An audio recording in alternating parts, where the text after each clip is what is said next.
Já bych chtěla krátce připomenout to, že my jako boží služebníci máme vzdávat chválu Bohu. Máme mu vzdávat úctu, dík a uznání, že všechno to, co máme, je jenom díky jemu. Ačkoliv jsme do naší služby dali úplně všechno, náš čas, peníze, úsilí, energii, šli jsme do toho naplno. A dalo by se říct, že jsme to získali vlastním úsilím, ale nic by nebylo bez Boha. Nic by nikdy nebylo bez Boha. A my si to musíme uvědomovat, i když to tak vypadá, jakože jenom sklízíme to, co jsme zaseli. Ale všechno vzrůstá díky Bohu a všechna chvála patří jemu. Pokud bychom si toto neuvědomovali, vstoupili bychom do pýchy a naše srdce by bylo kamenné, bylo by zatemněné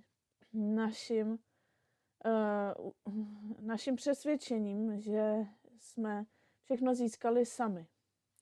Potom by se stalo to, že to požehnání, které od Boha máme, by bylo nasypáno někomu jinému do klína.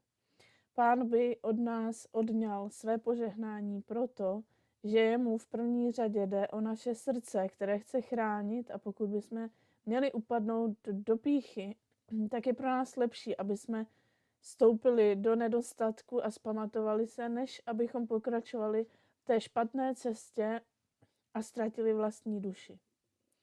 Proto potom naše požehnání padá do rukou někoho jiného a nedá se s tím nic dělat.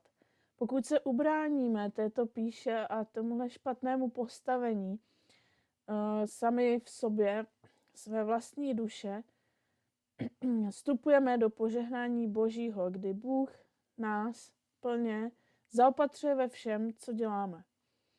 Bůh opravdu zaopatřuje Božího služebníka a dává mu všechno, co potřebuje. Bůh opravdu chce zaopatřit tvůj život, chce ti dát dostatek jídla, dostatek oblečení, všechno, co potřebuješ ke svému životu, když ty máš skutečně čisté srdce a dokážeš uznat a pochopit a vědět a vidět, že všechno je od Boha, že nic není naší zásluhou.